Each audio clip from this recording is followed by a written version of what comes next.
And the grand prize is $25,000 in cold hard cash! Every day, they're calling. Hucksters, scammers, con artists. Calling seniors with tales of bogus lottery winnings, shady can't-lose investments, non-existent charities. Trying to talk potential victims out of their hard-earned money. Hey guys, for our Widows Relief Fund, one of our guys get injured or killed in the line of duty. This money's set up to help the families out a little bit immediately. But I want you to read that credit card number right now. Read it! And you were selected for the top spot in the $10,000 category. Congratulations to you. Well, thank you. You are guaranteed one of the largest awards this company's ever given away, and that's a big deal. I would ask for as much money as you have in your account. Vince is a convicted telephone con man, and his swindle was non-existent charities. If you sent him a donation, he got 35%. The owner of the boiler room kept the rest. And the charity? Well, if you sent money, your only charity was Vince. And now where does that go to, Vince? That's going to go to the food bank. And what I was doing was taking advantage of people and having them send their money basically to me, as well as the company owners were making the most money on it. But that didn't bother me because everyday life and living, everybody is taking advantage of everybody nowadays, and I just put it in my mind, why not join the people that are taking advantage of people? At least $40,000, at least that, because the checking account was $49,000 when I started out, and I ended up with about 4 or 5 at the most. So it all went down the drain to those people. Hello? Maybe you've been targeted to invest in oil wells, send your bank information to a Nigerian prince, or make $10,000 a month working at home. Or maybe you've won the Canadian lottery, the Spanish lottery, the Hong Kong lottery, and need to send a few $1,000s to cover the taxes. American consumers lose upwards of $40 billion a year to these and many other scams. A favorite fraud method is the telephone boiler room. Using lead lists of likely victims, called mooch lists by the criminals, these telemarketers aim to bleed you dry. Now AARP members are fighting back with the AARP Washington Fraud Fighter Call Center. Turning the tables on the con artists, we've got our own telephone boiler room. In cooperation with the Washington State Attorney General's office, we're calling potential victims to educate them about the scams and the warning signs. Hi Mary, my name is Liz Mulligan. I'm a volunteer with AARP, Washington Fraud Fighter Call Center. We're calling you today because your name and phone number were found on a list used by fraudulent telemarketers. One of the ironies of our project is that it's similar to the types of boiler rooms that are used by con artists. And law enforcement agencies across the country can tell you that a lot of times people who exploit seniors and others will have a boiler room operation. They're telephoning from lists of intended victims.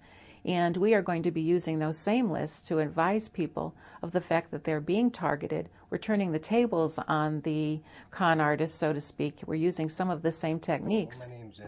Research shows this approach works. A recent study by AARP and the U.S. Department of Justice revealed that peer counseling can reduce fraud by up to 50%. We've put this into practice. The majority of people who are on the telephone are older baby boomers and people of retirement age, and they, I think, have a certain credibility when they speak with people on the telephone. They sound as if they're someone that you could trust, someone of their own age, someone who understands the situations that they're in and their life experiences. I've volunteered now for about 6 or 8 sessions, and just listening to some victims, their stories, the problems they've had, I'm convinced that, number one, the fraud center is really needed, and number two, every person we contact, it makes a difference for them. I'm convinced of that. By AARP setting up a fraud prevention call center, it gets the message out to help us and everybody else to be on the lookout for this. So when it comes up, they know who to call and some of the things to look for. AARP's volunteers are trained by experts and given resources to provide help. While the volunteers don't give specific financial advice, they answer questions about fraud, refer consumers to appropriate agencies, and send out packets of educational material. Evidently, some time ago you were interested in making an investment or perhaps opening a franchise. Oh, you were? All right. Well, as a result, fraudulent telemarketers may be calling you in the future. Oh, I'd be very happy to send you a packet of information. Is your address 25? Oh, I feel like I've done a great service. Just today, one woman said, you know, we've been getting calls here all the time from telemarketers. And I asked my husband, how did they get our name? And he said, I don't know how they got our name. However, he at one time had asked to invest, and his name had fallen into a fraudulent company's hands.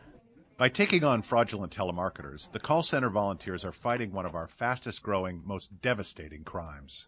And I feel strongly that people like me who are looking for volunteer opportunities, they end up in places where everybody treats them nicely and they feel like they're making a difference.